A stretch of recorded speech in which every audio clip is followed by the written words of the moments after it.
No Jornal Comunicário de hoje, você confere os desfechos da Operação Águas Claras, que prejudica atletas aquáticos. O mercado de orgânicos ajuda na agricultura familiar paranaense. A legalização do aplicativo Uber em Curitiba. O crescimento das vendas nas bilheterias do país. O mês de maio tem a maior procura das noivas para o agendamento do casamento. O impacto causado pelos feriados na economia nacional. E como está o trânsito na linha verde? Começa agora mais uma edição do Telejornal Comunicário.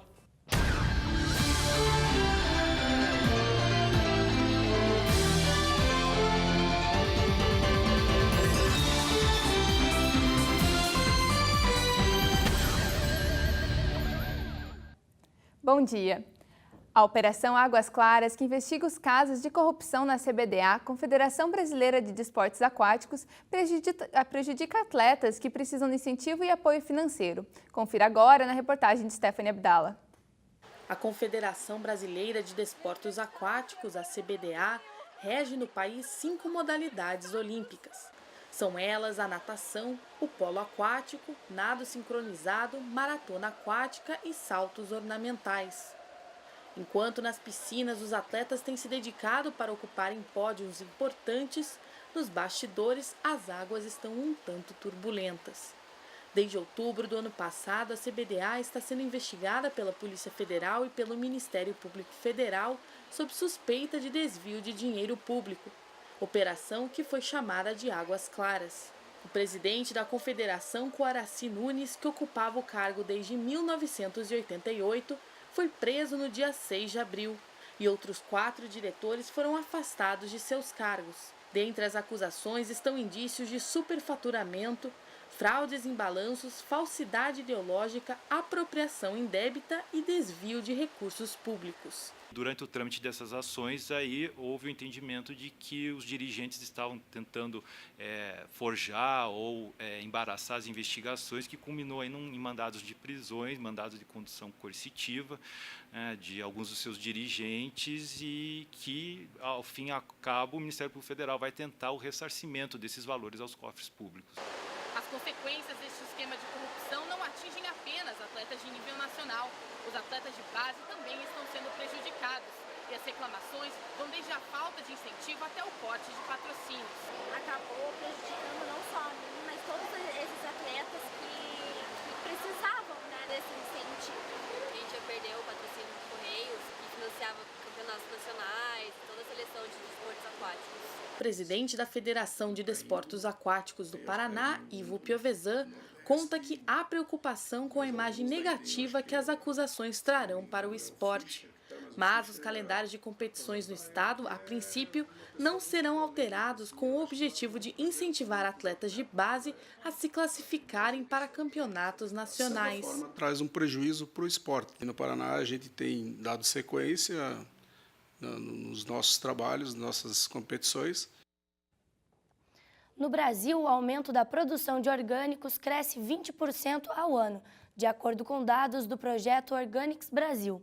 E o Paraná tem destaque nesse cenário. Acompanhe na reportagem do Daniel Moura. O Paraná é o maior produtor de produtos orgânicos do país e o segundo estado com maior número de propriedades certificadas para a produção dos orgânicos. Segundo o Instituto Paranaense de Assistência Técnica e Extensão, o AMATER, o Paraná produz 130 mil toneladas de alimento por ano. Tem mais quantidade de produtos e aí eu prefiro adquirir tudo aqui, que eu encontro tudo num só local. Né? E desde 2009 existe um setor exclusivo para produtos orgânicos aqui no mercado municipal. E nós vamos ver com os comerciantes como funciona esse mercado na economia agrícola paranaense. No nosso caso, basicamente, vem tudo da chácara da própria proprietária daqui do box, né? Ela é produtora de orgânicos, ela tem uma chácara ali em Colombo.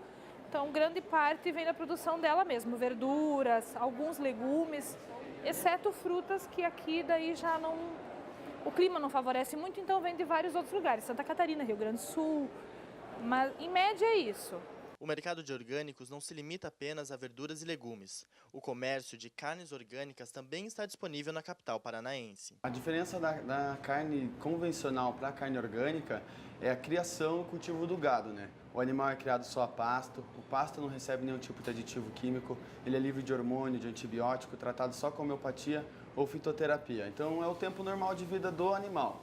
Nada que estimule o seu crescimento, né? Nada que mude o processo natural. Em questão de valores, a carne vermelha do carne bovina não tem um custo tão alto, né? Tão diferente, né? Em redes de supermercado dá uma diferença de até 80%, em média.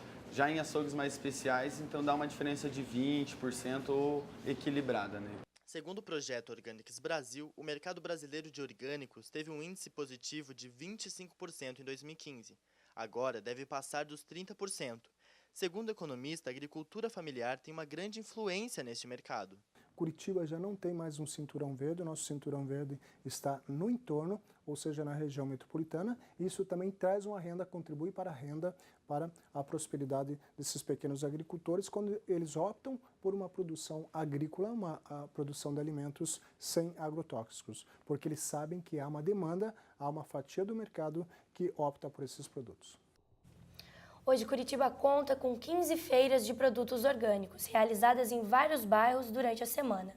Faz 24 anos que as barracas oferecem produtos de qualidade para a população.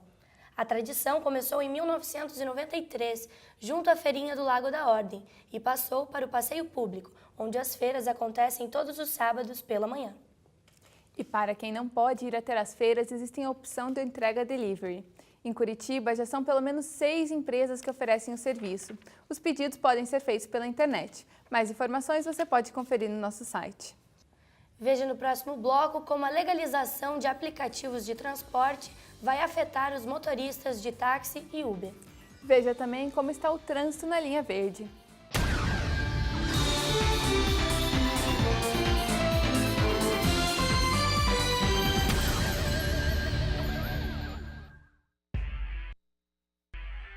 O que faz você crescer são as experiências que ganha na vida. As tentativas, as quedas, o sucesso. Crescer se torna inevitável e se transformar pelo caminho uma decisão. Para cada escolha, a busca de um sentido. É a época de decidir o futuro. Para cada transformação, um solo fértil.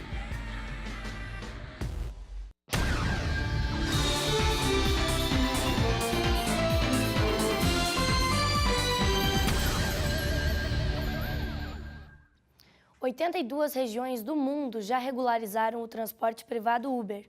No Brasil, apenas 4 cidades legalizaram esse tipo de transporte. Em Curitiba, o vereador Bruno Pessutti, do PSD, protocolou um projeto de lei que autentifica os transportes de aplicativos. Vamos ver como os motoristas estão reagindo. A regulamentação do Uber e de outros aplicativos de viagem está mais próxima do que se imagina. Foi protocolado aqui na Câmara Municipal de Vereadores de Curitiba o projeto de lei que prevê a cobrança de taxas e impostos. Motoristas do Uber e do Cabify terão que apresentar certidões de antecedentes criminais para poder dirigir. Recentemente em Brasília foi aprovado uma lei na Câmara Federal, que agora passa para o Senado, sobre os aplicativos de transporte, o transporte individual privado. Um dos itens colocados nessa lei é que é obrigatório agora os municípios a regulamentação dessa atividade e da mesma forma também a cobrança dos impostos, visto que é uma prestação de serviços. E por ser uma prestação de serviços, também cabe ao município a cobrança do imposto sobre serviços. Esse imposto na cidade de Curitiba, que podemos utilizar como parâmetro o transporte coletivo, que também paga o ISS, é no valor de 2%. Entrevistamos os motoristas de táxi e de Uber para saber o que eles pensam sobre a proposta do vereador. Concorrência desleal, né? Assim, a corrida deles é muito barata, sabe? Às vezes o próprio motorista não paga nem a gasolina dele. Só que daí o que acontece? Eles ganham no atacado, né? Porque eles fazem várias corridas. Vão, já volta carregado, né? Eles vão ter que reajustar os preços deles, os valores. Que até a gente teve que baixar o preço para dar mais desconto para poder concorrer com eles. A gente vem lutando pela regulamentação desde o início das nossas atividades. Porém, a gente tem receio do impacto que essa regulamentação vem trazer, tanto para os motoristas como para toda a sociedade que utiliza o Uber. Sempre o governo, a prefeitura, obviamente tem que arrecadar os impostos, né? Isso é justo. Porém, a quantidade de impostos, as leis e o tipo de projeto que eles estão tentando implementar é que pode inviabilizar a atividade de Uber, a atividade de motoristas particulares, né, por aplicativo, e transformando numa nova categoria de táxi, que é o que a população não quer e o que nós também não queremos. O projeto de lei foi apenas protocolado na Câmara Municipal de Vereadores de Curitiba para que ele seja aprovado através de uma votação pelos vereadores. A construção da linha verde completa 10 anos e apenas metade da obra foi concluída. A ideia é que o trecho funcione como um eixo estruturante com projetos de desenvolvimento sustentável, o que inclui projetos urbanísticos e alternativas de habitação. Mas enquanto isso não acontece, vamos ver como está o trânsito por lá. A linha verde, obra que substitui a BR-116, está em andamento há 10 anos e a Prefeitura prevê mais 20 anos para a consolidação do projeto. Até lá, motoristas curitibanos terão que encarar as interdições e a Prefeitura deverá levar em conta o crescimento populacional. Aqui nesse trecho, perto ao viaduto da Avenida Marechal Floriano, o trânsito é intenso a essa hora da manhã e tende a piorar nos horários de pico. Yasmin e Lolita, é com vocês. Este mês é tradicionalmente conhecido como o mês das noivas. Apesar da data movimentar o mercado de casamentos, ela vem perdendo espaço para outros meses. Confira. A tradição de casar em maio é importada do hemisfério norte. Lá é comemorada a chegada da primavera. Para os católicos, também é comemorada a consagração da Mãe de Jesus. Silvio Carvalho é o organizador do evento inesquecível Casamento Week. Ele conta que a procura de casamentos não acontece apenas no mês de maio. Para ele, esse mês é uma oportunidade para divulgar seus trabalhos e atrair mais noivas para o local. Olha, a gente sabe que hoje no Brasil o mês de maio não é o mês que mais acontece os casamentos, mas já é uma tradição chamar o maio como mês de noivas. Então para nós acaba ajudando, né? Ajuda porque está todo mundo falando sobre isso na mídia. E quando a noiva vai procurar alguma coisa sobre casamento, vai encontrar Inesquecível Casamento, seja na revista, seja no nosso portal, ou seja no nosso evento. Ana Luísa Kisberg é noiva há um mês. Ela vai casar no mês de maio e comenta que todos os preparativos realizados nesse mês acabam ficando mais caro. Olha, eu acho que assim, eu não sabia dessa tradição de maio, mês das noivas. Quando eu decidi casar em maio, daí que começou a surgir um monte de feira de Curitiba, de mês das noivas, e um monte de coisa de preparação pro maio, mês das noivas. Então, daí que eu fui descobrir. Quando eu fui fazer toda a minha preparação, quando eu fui falar com o meu cerimonial, ele falou, nossa, você decidiu casar no maio, no mês das noivas, onde tudo é mais caro. Então, assim, as pessoas não querem casar no mês de maio, por causa que tudo fica mais caro. As flores por causa do Dia das Mães e o resto todas das outras coisas por causa do mês de maio, de ser das noivas. Então eu acho que assim, isso era meio que uma tradição que acho que vem mudando com o tempo, porque todo mundo tá se aproveitando muito disso, de ser o maio, mês das noivas, e tipo subindo muito o preço. Preparamos algumas dicas para você curtir os feriados em Curitiba sem gastar muito. É o que você vê no próximo bloco. Veja também Cinema movimenta o mercado nacional.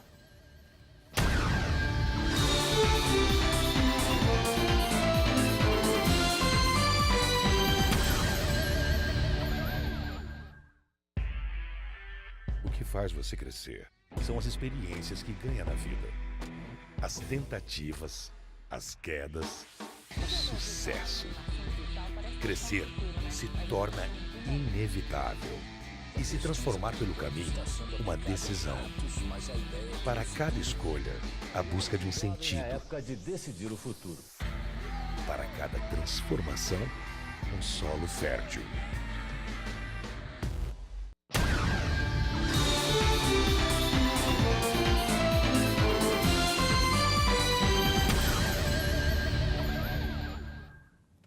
Em 2016, o cinema brasileiro bateu 2 recordes de bilheteria e lançamento. A pesquisa foi realizada pela Agência Nacional do Cinema. Confira agora na reportagem de Maria Vitória Alberti.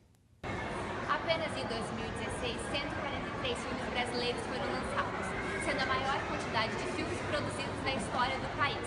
A bilheteria também cresceu. Foram 30,4 milhões de ingressos vendidos apenas para os filmes nacionais. É o melhor resultado desde 1984. O economista Thiago Davino fala um pouco sobre o cinema e explica a importância desses acontecimentos para a economia do Brasil. A importância do cinema brasileiro para a economia, sem dúvida nenhuma, tem sua relevância, né? O cinema não é feito apenas dos atores. O Você tem toda uma equipe que está por trás das câmeras que acabam conseguindo emprego com o crescimento do cinema brasileiro. Então o cinema brasileiro ele é um propulsor de geração de riqueza para o país, né? Então você tem a geração melhora de empregos, esses empregos que são gerados no cinema, as pessoas melhoram suas rendas, têm maior poder de consumo e aí faz girar a roda da economia, melhorando o PIB brasileiro.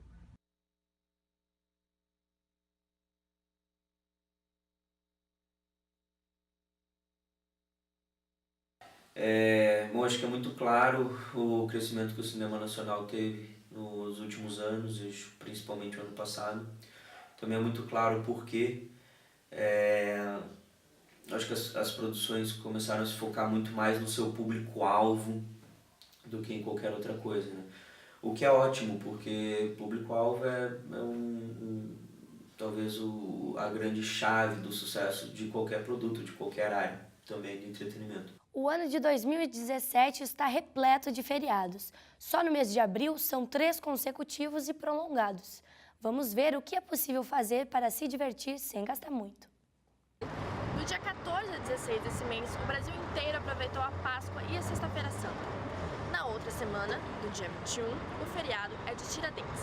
Já no final do mês, início de maio, o recesso é devido ao Dia do Trabalhador. O ano de 2017 está repleto de feriados e neste mês se encontra 3 finais de semana com feriados consecutivos prolongados.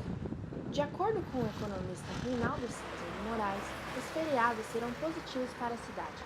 Além de restaurantes, lojas específicas abrirem, o turismo é um fato importante para ajudar economicamente a capital paranaense. O economista ainda dá algumas dicas para se organizar nos feriados. Bom, eu acho que o ponto principal disso é a pessoa definir para onde ela quer viajar, quantos dias ela quer ficar e com base nisso ela começa a organizar a viagem dela. Quando você começa a definir o local e o tempo que você vai ficar, você começa a organizar os gastos que você terá e pôr numa planilha ou até mesmo na cabeça, eu posso gastar R$5.000 ou R$3.000 e começa a desenhar como vai ser o feriado dela. Para a produtora Damares Pedro, se organizar é essencial para curtir o feriadão.